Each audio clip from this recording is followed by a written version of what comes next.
अस्सलाम वालेकुम students, welcome to CBEL concept based education learning YouTube channel. मैं हमाद अहमद आपका ट्यूटर। आज के इस लेक्चर में हम बात करेंगे FSC पार्ट 1, जिसे इंटरमीडिएट पार्ट 1 भी कहते हैं, और इसका सब्जेक्ट है केमिस्ट्री। केमिस्ट्री के आज हम सेकंड चैप्टर की लास्ट टॉपिक को डिस्कस करेंगे, जो कि हमारे पास है टॉपिक 2.5 क्रोमेटोग्राफी।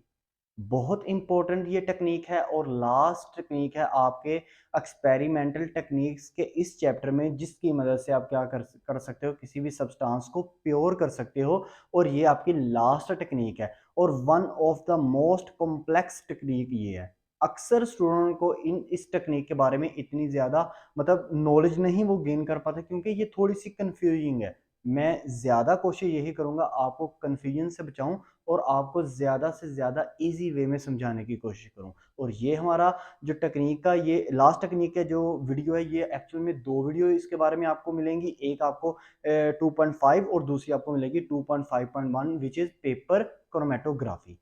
तो आज की हम वीडियो में हम करेंगे सिंपल क्रोमेटोग्राफी। इसके अंदर क्या आपको शॉर्ट आंसर क्वेश्चन और क्या आपको MCQs पूछ सकता है, उसके बारे में भी वीडियो के लास्ट में डिस्कशन करेंगे। सो आप इस चैनल के साथ बने रहिएगा, चैनल को सब्सक्राइब करें, वीडियोस को लाइक करें और इन वीडियोस को ज़्यादा से ज़्यादा अपने फ्रेंड में शेयर करें, ताकि आपके साथ साथ उनका भी बेनिफिट हो जाए। सो स्टूडेंट्स, हमारा जो टॉपिक है, हमारा टॉपिक है क्रोमेटोग्राफी। देखें, हमने ना क्रोमेटोग्राफी को किस लिए यूज़ करना है। यूज़ हमने उसी लिए करना है कि सब्सटेंस को हमने प्योर करना है।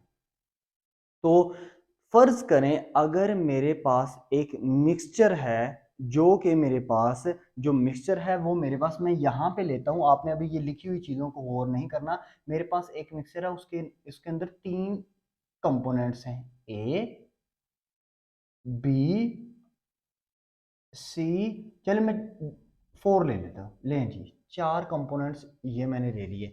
मेरे पास एक मिक्सचर है जिसके अंदर से मैंने चार कंपोनेंट्स लेके एक मिक्सचर मैंने बनाया। अब मैं कहता हूं ये चारों कंपोनेंट्स को अलहदा करके दो, जो कि लिक्विड फॉर्म में है मेरे पास। सॉलिड फॉर्म में होते तो मैं क्रिस्टलाइजेशन का अमल करता, काम कर लेता अपना।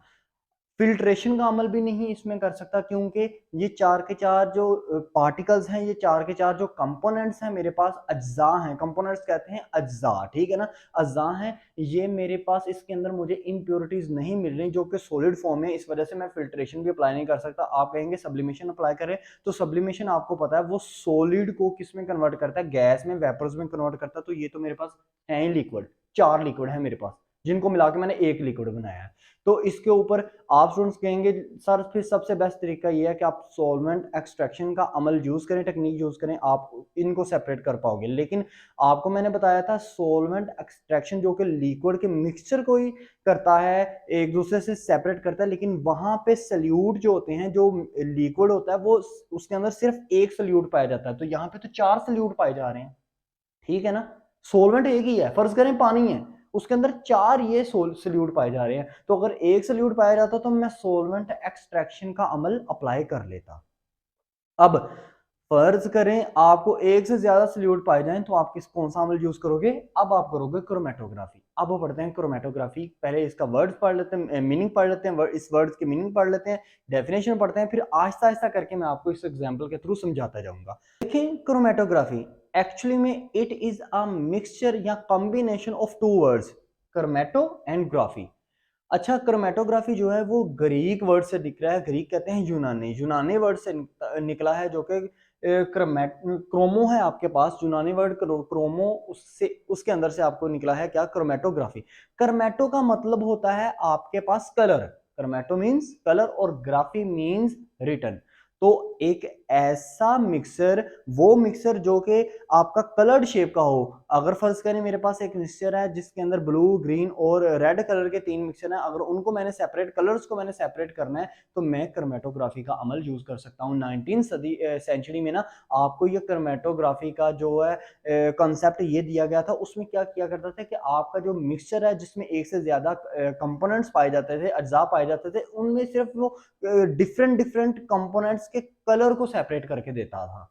ठीक है ना। लेकिन जैसे जैसे ज़माना गुजरता गया इस टेक्निक में भी डेवलपमेंट आती गई, तो आजकल ये टेक्निक जो है, ये टेक्निक आजकल हर तरह के आपके पास कोई भी सोल्यूशन हो, उसके अंदर कोई भी आपके पास कंपोनेंट्स हो, कोई भी सोल्यूट हो, सोलवेंट हो, उनको ये अलहदा कर देता है।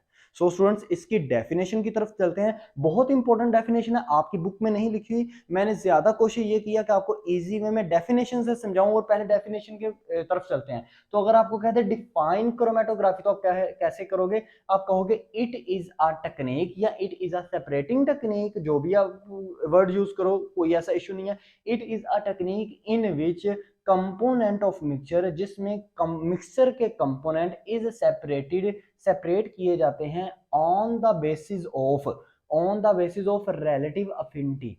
इस तरह रिलेटिव अफिनिटी की बेसिस पर सेपरेट किया जाता है मिक्सचर को। ये क्या होता है बताता हूं। For stationary phase and mobile phase, stationary phase और मोबाइल फेज के अंदर जो रिलेटिव अफिनिटी है, उसकी मदद से किसी भी मिक्सचर के कंपोनेंट्स को अलहदा करना, सेपरेट करना, क्या कहलाता है? आपका क्रोमेटोग्राफी। अब ये आपकी डेफिनेशन दो चीजों पर मुश्तमिल है। चलें पहले पार्ट को डिस्कस करते हैं। आपका पहला पार्ट क्या है? कहता है कि मिक्सचर के कंपोनेंट्स को सेपरेट करना। तो इसका मतलब है, ये मेरे पास एक मिक्सचर है, ये देखिए, ये सॉल्यूशन मैंने बनाया, जिसमें एक मिक्सचर है ए, एक मिक्सचर है बी, एक मिक्सचर है सी, और एक मिक्सचर है आपका डी। इन चारों को मैंने सेपरेट करना है। तो ये सब आपस में कंबाइन करेंगे तो आपको पता है क्या बनेगा? एक मिक्सचर बनेगा। तो पहली डेफिनेशन तो ये होगी कि ये जी किसका है? कंपोनेंट्स का मिक्सचर होता है। ठीक है। अब ऑन द बेसिस, सेपरेट कैसे करना है? On the basis of relative affinity. Relative affinity की मदद से इसको करना है हमने सेपरेट। अब ये रिलेटिव अफिनिटी का मतलब क्या होता है? देखिए स्टूडेंट्स, रिलेटिव अफिनिटी, अफिनिटी का मतलब होता है लाइकनेस, या लाइकिंग कह लें आप। ठीक है, ये अपने माइंड में रखिएगा। ठीक है, liking, affinity, liking for stationary phase and mobile phase. अब ये दो फेज हैं आपके पास। उन दो फेजेस में जो ये चार जो कंपोनेंट्स हैं, इन दो फेज, स्टेशनरी फेज और मोबाइल फेज के अंदर लाइकनेस अपनी शो करेंगे, तो हम ये वहां से हम ये अंडरस्टैंड कर सकते हैं कि इन चारों को हम किस किस तरह अलहदा कर सकते हैं। अब यहाँ पे आपने ना, मेरी जो एग्जांपल मैं देने जा रहा हूं आपको अभी, उससे मैं इस डेफिनेशन को, कंप्लीट टॉपिक को आपको समझाऊंगा। देखिएगा, देखें, फर्ज करें स्टूडेंट्स, ये जनरली एग्जांपल आप अपने घर में भी ले सकते हैं। ठीक है ना। अब देखिएगा, फर्ज करें मेरे पास एक पेज है, ये मैंने अपना एक पेज लिया। आप पेपर भी ले सकते हैं, किसी भी रजिस्टर का पेपर ले सकते हैं, या आप फिल्टर पेपर को भी यूज कर सकते हैं। ठीक है ना स्टूडेंट्स। अब मैंने क्या किया, इस पेपर के ना ऐसे इतने हिस्से पे या तो मैंने डॉट लगा दिया इंक से, या हल्की सी लेड पेंसिल से मैंने लाइन क्रॉस कर दी। ये ले, मैंने लाइन लगा दी ऐसे। ठीक है ना। अब मैंने क्या करना है? अब मैंने ये करना है कि मैंने एक सोल्यूशन लेना है, मैंने एक मिक्सचर लेना है। वो मिक्सचर मेरे पास क्या है? फर्ज करें यहाँ, तो वो मिक्सर मेरे पास वाटर भी हो सकता है, या वो मेरे पास मिक्सर किसी भी दो या तीन सोलवेंट से मिलकर बन सकता है। कोई भी आपने सोलवेंट लेना है। ठीक है ना स्टूडेंट्स। अब ये ना मैंने मिक्सर लिया, फर्ज करें मैंने जो मिक्सर लिया वो मेरे पास है रेड, ब्लू और ग्रीन। ये तीन कलर का मेरे पास मिक्सचर है। इन तीनों को मैंने ना कंबाइन कर लिया ना, तो मैंने एक मिक्सचर बना लिया। ठीक है। अब मैंने इस पेपर को क्या करना है, इस पेपर के ना इस किनारे को मैंने ना हल्का सा इस पानी में डुबोना है, जो कि इन मिक्सचर के ऊपर मुश्तमिल है, रेड, ग्रीन और ब्लू के। हल्का सा मैंने जब डुबोना है ना, और दूसरे इतने वाले हिस्से को मैंने हाथ में पकड़ लेना है, ऐसे हाथ में पकड़ के उसको हल्का सा डुबोना है। और याद रखिएगा, ये जहां पे आपने डॉट लगाया है पेपर पर, या लाइन लगाई है, इससे नीचे नीचे आपने रहना है। ठीक है, इस तक पहुंचने नहीं देना लिक्विड को। ठीक है। अब आपने ना पहले पेपर के हल्के से किनारे को डुबोया। अब आप देखोगे, अब आपने आधे घंटे के लिए बैठ जाना है, उसी लिक्विड के पास बैठ जाना है। अब आप अपने हैंड को आपने हिलने नहीं देना। ठीक है ना। अब जैसे ही आप, और कोशिश ये करनी है कि ये जो आपके पास डॉट ये जो लगा हुआ है, ये आपके लिक्विड में इंक्लूड ना हो। अब आधे घंटे बाद आप देखेंगे क्या होगा। होगा ये कि ये जो आपका लिक्विड है ना, ये मूव करना शुरू हो जाएगा ऊपर की तरफ। यानी कि आप अब आप पेपर को नहीं मजीद डुबा रहे, पेपर को नीचे नहीं कर रहे, पानी के अंदर मजीद पानी के अंदर एड अप नहीं कर रहे पेपर को, लेकिन जो लिक्विड है वो खुद ब खुद ऊपर की तरफ आने की कोशिश कर रहा है। ठीक है। अब ये जो ऊपर की तरफ आने की कोशिश करना ना, ये लिक्विड, इस लिक्विड को आप क्या बोलोगे? Mobile phase. ठीक है, अब यहां से आपको पता चल गया कि मोबाइल फेज कौन सा फेज होता है, एक ऐसा फेज जो मूव करता है, जो मूव करता है ऊपर की तरफ। ठीक है, चाहे वो किस तरफ मर्जी मूव करे, लेकिन मोबाइल फेज एक ऐसा फेज होगा जो कि मूव करेगा। ठीक है, अब देखो ये ऊपर वाला एक कागज का टुकड़ा जो कि आपके हाथ में है, इसको आप क्या बोलोगे, ये आप बोलोगे इसको स्टेशनरी फेज। आप इसको क्या कहोगे, इट इज स्टेशनरी फेज। ये आपका क्या है, स्टेशनरी फेज है। क्यों, क्योंकि ये नॉन मूविंग है, ये हिल नहीं सकता। ठीक है, जब तक आपके हैंड में है ये खुद ब खुद कभी नहीं हिल सकता, लेकिन ये जो नीचे वाला लिक्विड है ये ऊपर की तरफ आएगा। अब यहां से ही क्रोमेटोग्राफी का अमल शुरू हो रहा है। अब देखो, अब यहां से क्या होगा, ऊपर की तरफ आएगा। फर्ज करो आपने ये जो कंपोनेंट्स हैं ए बी सी और डी, इनको आपने क्या करना है, इनको आपने अलहदा करना है। तो मैंने क्या कहा था, अलहदा करना है on the basis of relative affinity. Relative affinity, अब अफिनिटी का क्या मतलब है, देखिए ए बी सी डी, फर्ज करें इनमें से कोई अपने आप को डिसोल्व कर सकता है दो चीजों के अंदर, या कोई अपने आप को मैच कर सकता है दो चीजों के अंदर, एक मोबाइल फेज या स्टेशनरी फेज। मोबाइल फेज आपका कौन सा है, जो कि लिक्विड है आपके पास, जो ऊपर की तरफ आ रहा है। स्टेशनरी फेज कौन सा है, जो कि आपके हाथ में है, कागज का टुकड़ा। अब देखना क्या होगा, अब जैसे ही फर्ज करें मैं कहता हूं, अब मैं ये कहता हूं कि ये जो ए है ना आपके पास मिक्सचर, ये पोलर था, और जो आपका ये मोबाइल फेज है ना, ये जो लिक्विड है ये भी आपका पोलर है, तो पोलर पोलर की तरफ जाएगा। ठीक है, अब ये बी जो है ये नॉन पोलर है, और स्टेशनरी फेज जो है ये कागज का टुकड़ा ये भी नॉन पोलर है। ओके, अब ये नॉन पोलर को अट्रैक्ट करेगा। ठीक है, इसी तरह सी और डी, अगर तो वो पोलर होंगे तो मोबाइल फेज में जाएंगे, अगर नॉन पोलर होंगे तो स्टेशनरी फेज में जाएंगे। तो इसका क्या मतलब हुआ, रिलेटिव अफिनिटी का क्या मतलब होता है कि लाइकनेस, लाइकिंग करना, मतलब लाइक डिजोल्व इन लाइक। जो जो चीज दूसरे में डिजोल्व होना चाहती है उसकी नेचर बिल्कुल सेम होनी चाहिए। अगर पोलर है तो आपका जो कंपोनेंट्स जिसको आप अलग करना चाह रहे हो वो पोलर में जाएगा, अगर वो नॉन पोलर है तो वो नॉन पोलर में जाएगा। तो इस तरह इस टेक्निक से आप क्या कर सकते हो, अपना जो आपका मिक्सचर है उसके अंदर जो कंपोनेंट्स हैं आपके, उसको अलहदा कर सकते हो। ठीक है ना स्टूडेंट्स, अब यहां से हम आगे की तरफ मूव ऑन करते हैं। ये जो आपका मोबाइल फेज है ना, ये जो आपका लिक्विड है, याद रखिएगा ये नेचर में किस तरह होगा। अब यहां से आपने चीजें समझनी है, मोबाइल फेज ये नेचर में दो तरह का हो सकता है, या तो ये आपके पास लिक्विड फॉर्म में हो सकता है, या आपके पास गैस फॉर्म में हो सकता है। ठीक है, लिक्विड फॉर्म में होगा तो हम इसकी एग्जांपल डिस्कस करते हैं, मिसाल के तौर पर एसीटोन, क्लोरोफॉर्म, इथाइल अल्कोहल, ये मैंने आपसे पहले भी डिस्कस की थी सारी एग्जांपल्स।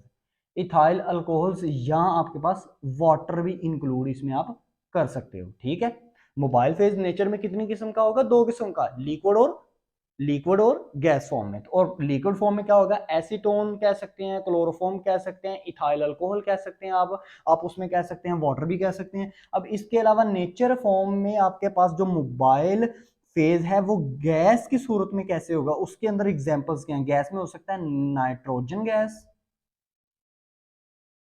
Hydrogen gas. ठीक है, और यही आपको एमसीक्यूज आता है क्या, वो आपसे ये कहता है कि ये बताओ mobile phase nature in liquid, उसमें एग्जांपल नीचे वो शेयर कर देता है कि मोबाइल फेज की लिक्विड में कौन सी एग्जांपल आएगी, क्लोरोफॉर्म, नाइट्रोजन, हाइड्रोजन, या आपसे कह सकता है कैल्शियम। तो आपने उसमें क्या टिक करना है, आपने क्लोरोफॉर्म। अब स्टेशनरी जो आपका फेज है ये भी नेचर में दो तरह का होता है। अब देखिएगा स्टेशनरी फेज, ये भी आपका नेचर में कितनी किस्म का होता है, दो तरह का। एक आपका होता है सॉलिड इन नेचर, दूसरा आपके पास होता है लिक्विड। अब आप कहोगे लिक्विड कैसे, बताते हैं अभी। सॉलिड इन फेज में मतलब तमाम सॉलिड पार्टिकल्स, जैसे आपको कागज हाथ में पकड़ा हुआ था आपने, आपको वो नजर आ रहा है कि ये जिस इसमें ये सॉलिड फॉर्म में है। अब लिक्विड में क्या होगा, लिक्विड में आपका आ सकता है वाटर कंपोनेंट, यानी कि वाटर कह सकते हैं आप। देखें कैसे, आपको ये पता होना चाहिए, आपका जो कागज है आम, जो आपको पेज नजर आता है किसी भी रजिस्टर का या किसी भी शेप का आपको पेज नजर आता है, उसके अंदर हल्के हल्का सा मॉइस्चर होता है, हल्के हल्के से वाटर के अज्जा होते हैं, इस वजह से वो पेज फोल्ड हो जाता है। आप उसको क्या कर सकते हो, आप उसको मतलब तोड़ सकते हो, फाड़ भी सकते हो उस पेज को, उस पेज को फोल्ड कर सकते हो, ठीक है ना। अगर उसके अंदर, पेज के अंदर वाटर के हल्के हल्के से अज्जा मौजूद ना हो तो आप कभी भी उसको फोल्ड नहीं कर सकते। तो वाटर जो, ये जो आपने हैंड में पकड़ा हुआ था, ये आपका क्या था, इसके अंदर ये लिक्विड इन नेचर था, ठीक है ना। है ये स्टेशनरी फेज ही था, लेकिन ये है किसमें था, लिक्विड इन नेचर। और ये भी आपका एमसीक्यूज में आपसे वो अक्सर पूछता है कि स्टेशनरी फेज में जो आपका लिक्विड है उसमें क्या चीज आ सकती है, वाटर आ सकता है, H2SO4 आ सकता है, क्लोरोफॉर्म आ सकता है, तो आपने वाटर के ऊपर टिक लगाना है, ठीक है ना स्टूडेंट्स। अब यहां से आगे की तरफ चले, मूव ऑन करते हैं। यहाँ पे हमने क्या किया, डेफिनेशन को हमने देख लिया, डेफिनेशन में हमने रिलेटिव अफिनिटी भी देख लिया, हमने डेफिनेशन के अंदर स्टेशनरी फेज को भी पढ़ लिया, हमने डेफिनेशन के अंदर मोबाइल फेज को भी पढ़ लिया। अब देखो यहाँ से एक क्वेश्चन आपको पास आएगा शॉर्ट क्वेश्चन के लिए, वो कहेगा what is the difference between, what is the difference between stationary phase and mobile phase या mobile phase and stationary phase। तो दो डिफरेंट हैं। कैसे, आपने क्या करना, दरमियान में आपने लाइन लगानी है, जब भी डिफरेंस का क्वेश्चन आए तो आपने दरमियान में लाइन लगा के एक तरफ लिख देना मोबाइल फेज, दूसरी तरफ लिख देना स्टेशनरी फेज। तो मोबाइल फेज में पहला क्या है, it is moving phase. Mobile phase आपको पता होना चाहिए कि जैसे आम हमारे मोबाइल है, इसकी एग्जांपल ऐसे ले लो, आम जो हमारे सेल फोन है, तो हम उसको कैरी करके एक जगह से दूसरी जगह लेके जा सकते हैं। तो जैसे इससे पहले पीटीसीएल के फोन हुआ करते थे, तो उनको आप नहीं लेके जा सकते एक जगह से दूसरी जगह, ठीक है ना। तो ऐसी चीज जिसको आप एक जगह से दूसरी जगह लेके जा सको, तो ये आपका क्या कहलाता है, मोबाइल।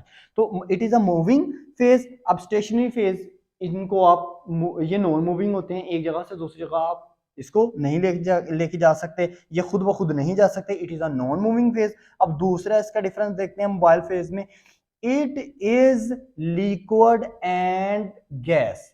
ये इट मे बी लिक्विड और गैस। मोबाइल फेज मैंने अभी आपसे डिस्कस किया, ये नेचर में क्या हो सकता है, या आप इसको ऐसे लिख सकते हो, it may be in nature liquid and gas. और stationary phase, it may be solid, it may be in nature solid and liquid, ठीक है। तो ये आपका इंपॉर्टेंट शॉर्ट आंसर क्वेश्चन है, ये भी आपको पेपर में अक्सर वो पूछता है। अब इसके बाद स्टूडेंट्स, ये हमारा क्रोमेटोग्राफी की टेक्निक है, हम सेपरेट करना चाह रहे हैं ये ए बी सी और डी, ये हमारे पास जो कंपोनेंट्स हैं। अब यहां तक तो आपको पता चल गया कि हाँ, जो ए कंपोनेंट है अगर वो पोलर इन नेचर है तो वो जाएगा किस में, वो जाएगा किसमें, मोबाइल फेज में। अगर इनमें से फर्ज करें बी या सी ऐसा कंपोनेंट है जो नॉन पोलर इन नेचर है, जो कि नेचर में नॉन पोलर है, वो स्टेशनरी फेज में जाएगा। तो ये यहां से ये चीज समझ में आती है कि पोलर चीज को अट्रैक्ट करती है, नॉन पोलर चीज नॉन पोलर पोलर चीज को अट्रैक्ट करती है। तो इसको ना, अगर यहां से ऐसे नहीं आपको समझ में आ रही कि ये कैसे सेपरेट होंगे, तो इसको सेपरेट करने की एक और तरीका है, वो आपका क्या कहलाता है, वो आपका क्या कहलाता है, डिस्ट्रीब्यूशन कोएफिशिएंट, ठीक है ना स्टूडेंट्स। तो ये देखें, डिस्ट्रीब्यूशन कोएफिशिएंट जो कि आपने सॉल्वेंट एक्सट्रैक्शन में भी पढ़ा था, तो इस क्रोमेटोग्राफी के अंदर भी आता है कि K is equal to concentration component in mobile phase divided by concentration component in stationary phase. जो आपके कंपोनेंट्स मोबाइल फेज के अंदर आ रहे हैं उनको ऊपर रखें, और जो आपके कंपोनेंट्स स्टेशनरी फेज में आ रहे हैं उनको नीचे रखें, डिवाइड करें, के की वैल्यू निकाल लें, ठीक है। अब यहां से देखिएगा, वैल्यू ऑफ के, अगर के की वैल्यू स्मॉल आती है तो आपका कंपोनेंट किस में जाएगा, आपका कंपोनेंट हमेशा डिसॉल्व होगा, या जो आपका कंपोनेंट है वो आपको शो होगा किस में, स्टेशनरी फेज में। अगर के की वैल्यू छोटी आए ना, इस फार्मूले में वैल्यू पुट करके अगर के की वैल्यू आ जाए छोटी, स्मॉल आ जाए, थोड़ी आए, तो याद रखिएगा वो किस में जाएगा, वो जो आपका कंपोनेंट होगा वो किसकी तरफ लाइकनेस अपनी रखेगा, वो किसकी तरफ जाना पसंद करेगा, वो किसकी तरफ अट्रैक्ट होना पसंद करेगा, वो होना पसंद करेगा स्टेशनरी फेज की तरफ अट्रैक्ट होना पसंद करेगा, ठीक है ना। और अगर के की वैल्यू लार्ज है तो फिर वो किसकी तरफ अट्रैक्ट होगा, वो मोबाइल फेज की तरफ अट्रैक्ट होगा। ठीक है ना स्टूडेंट्स। तो यहां से भी आप अंदाजा लगा सकते हैं क्रोमेटोग्राफी में कि अगर हमारे के की वैल्यू स्मॉल आती है तो आप कहोगे कि ये किस में फॉल कर रहा है, ये जी स्टेशनरी फेज में फॉल कर रहा है। अगर के की वैल्यू लार्ज आती है इंस्टेड ऑफ के की वैल्यू अगर लार्ज आती है स्मॉल की बजाय, ठीक है ना, तो आपने क्या देख लेना, आपने दोनों वैल्यूज निकाल लेनी है। तो दोनों वैल्यूज में जो छोटी आए वो किस में जाएगी, वो जाएगी स्टेशनरी फेज में। जो वैल्यू बड़ी आ जाए वो किस में जाएगी, वो जाएगी मोबाइल फेज में। अब यहां से हम आगे पढ़ते हैं हमारे क्रोमेटोग्राफी की टाइप्स। देखें क्रोमेटोग्राफी की एक्चुअल में जो टाइप्स हैं उनको हम ना स्टेशनरी फेज के अंदर क्रोमेटोग्राफी की हम टाइप्स को अमूमन पढ़ते हैं। जो कि आपके पास मोबाइल फेज के अंदर जो क्रोमेटोग्राफी की टाइप्स हैं उनको आप अपर लेवल के में जाके पढ़ोगे, ठीक है ना। तो स्टेशनरी फेज में क्रोमेटोग्राफी की टाइप्स वो होती हैं आपके पास दो तरह की। एक आपके पास होती है अब्जॉर्प्शन क्रोमेटोग्राफी और दूसरी आपके पास होती है पार्टीशन क्रोमेटोग्राफी। तो यहाँ पे ये चीज हम लिख लेते हैं क्या जी, types of chromatography. Number one आपके पास क्या आएगी, एड्सॉर्प्शन क्रोमेटोग्राफी। दूसरी आपके पास क्या आएगी, पार्टीशन क्रोमेटोग्राफी।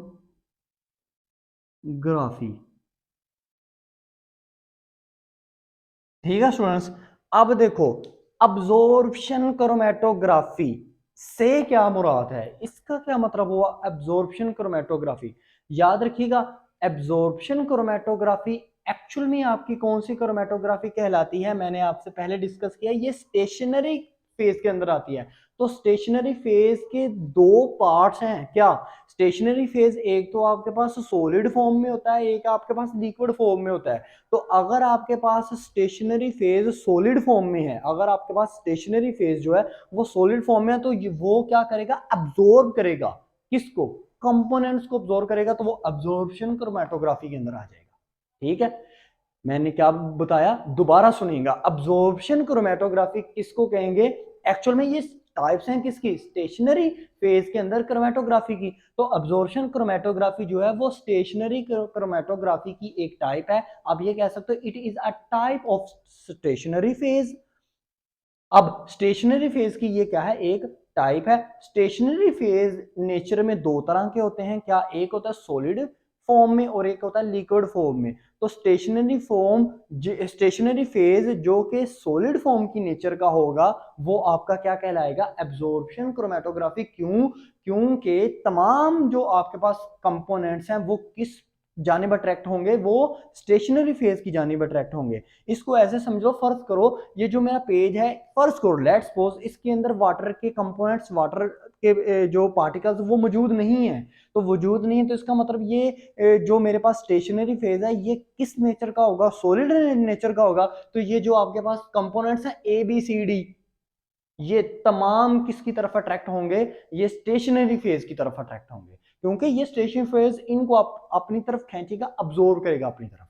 ठीक है, अब इसकी अब्जॉर्प्शन क्रोमेटोग्राफी की एग्जांपल आपके पास क्या हो सकती हैं, इसकी एग्जांपल डिस्कस करते हैं। इसकी एग्जांपल्स आपके पास हो सकती हैं लाइक कॉलम कॉलम क्रोमेटोग्राफी, आपके पास हो सकता है गैस सॉलिड क्रोमेटोग्राफी। बस इनको याद रखिएगा आप, ये क्या होती हैं, ये आपको इस लेवल पे समझने की जरूरत नहीं है। अब देखें पार्टीशन क्रोमेटोग्राफी। पार्टीशन क्रोमेटोग्राफी ऐसी क्रोमेटोग्राफी होती ये स्टेशनरी क्रोमेटोग्राफी है। मैंने बार बार कह रहा हूं ये दोनों टाइप किसकी हैं, स्टेशनरी फेज की ही टाइप हैं। ये भी type partition chromatography it is a part of stationary phase, ये स्टेशनरी फेज का ही पार्ट होता है। लेकिन स्टेशनरी फेज अगर लिक्विड नेचर में हो तो ये क्या कहलाता है, पार्टीशन क्रोमेटोग्राफी। अब स्टेशन पार्टीशन जो आपके पास क्रोमेटोग्राफी होता है, अगर ये स्टेशनरी फेज आपका लिक्विड नेचर में है तो इसका मतलब क्या हुआ, इसमें मोबाइल फेज भी इंक्लूड हो जाएगा, क्योंकि मोबाइल फेज जो आपका होता है वो भी आपका लिक्विड में होता है या गैस में होता है। ठीक है ना, तो आप इसको इस तरह भी कह सकते हो कि जो कि आपका पार्टीशन क्रोमेटोग्राफी है वो क्या है, ये एक्चुअल में दो फेज के ऊपर मुश्तमिल है, जो कि आपका स्टेशनरी फेज और मोबाइल फेज दोनों। ये क्रोमेटोग्राफी जो है पार्टीशन क्रोमेटोग्राफी, ये इन बिटवीन पाई जाती है, किसके दरमियान पाई जाती है, स्टेशनरी फेज के दरमियान पाई जाती है और आपके पास मोबाइल फेज के दरमियान पाई जाती है। ठीक है ना स्टूडेंट्स। तो आप इसको, इसकी डेफिनेशन अगर आपने लिखना हो पार्टीशन क्रोमेटोग्राफी की, आप इस तरह भी लिख सकते हैं, it is a combination of both stationary phase and mobile phase. ठीक है ना। अब इसकी हम एग्जांपल डिस्कस आपसे करता हूं, तो एग्जांपल में हम क्या कह सकते हैं, आपकी एग्जाम्पल्स में आ सकता है आपके पास, मिसाल के तौर पर आप इसमें कह सकते हो एनिमल चारकोल, फिल्टर पेपर,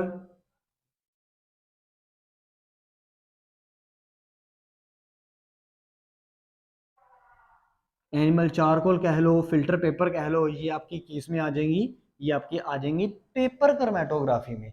अब इससे आपको पता है ये जो पेपर पार्टीशन क्रोमेटोग्राफी है, ये भी आगे पेपर क्रोमेटोग्राफी में इसकी आगे टाइप आ जाती है, जो कि नेक्स्ट वीडियो में हम पढ़ेंगे कि पेपर क्रोमेटोग्राफी क्या होती है। तो आपने इस चीज को अंडरस्टैंड करना है कि स्टेशनरी सॉरी ये आपके पास एब्जॉर्प्शन क्रोमेटोग्राफी और पार्टीशन क्रोमेटोग्राफी, इन दोनों में डिफरेंस क्या है। एब्जॉर्प्शन क्रोमेटोग्राफी जो है वो आपकी स्टेशनरी फेज के अंदर बस इंक्लूड होती है, क्योंकि ये तमाम कंपोनेंट्स को अपनी तरफ अट्रैक्ट करती है। और दूसरी आपकी पार्टीशन क्रोमेटोग्राफी, ये इन बिटवीन पाई जाती है, दो चीजों के दरमियान पाई जाती है, जो कि आपका स्टेशनरी फेज है और आपके पास कौन सा फेज है, मोबाइल फेज। सो स्टूडेंट्स, आज के इस लेक्चर में आपने क्या पढ़ा, क्रोमेटोग्राफी के अंदर डेफिनेशन, उसको एग्जांपल से मैंने आपसे डिस्कस किया। फिर आपने उसके अंदर क्या पढ़ा, difference between stationary phase and mobile phase. फिर आपने डिस्ट्रीब्यूशन कोएफिशिएंट आपने पढ़ा। फिर आपने वैल्यू ऑफ के को डिस्कस किया। फिर टाइप ऑफ क्रोमेटोग्राफी, जिसमें एब्जॉर्प्शन क्रोमेटोग्राफी और आपके पास आ गई पार्टीशन क्रोमेटोग्राफी। फिर आपने एब्जॉर्प्शन के अंदर उसकी एग्जांपल्स पढ़ी, पार्टीशन के अंदर उसकी एग्जांपल्स पढ़ी। अब नेक्स्ट वीडियो में आपके पास जो टॉपिक आपका लास्ट रह जाएगा, इसी टॉपिक का आपके पास क्या है, नेक्स्ट मतलब सब टॉपिक है 2.5.1 विच इज पेपर क्रोमेटोग्राफी, उसको डिस्कस करेंगे। अगर वीडियो अच्छी लगी तो लाइक कीजिएगा, चैनल को सब्सक्राइब कीजिएगा, क्योंकि इस चैनल के थ्रू आपको मजीद वीडियोस मिलती रहेंगी। अब तक के लिए इतना ही, अपना ख्याल रखें, अपने इस यूट्यूब चैनल का भी। अल्लाह हाफिज।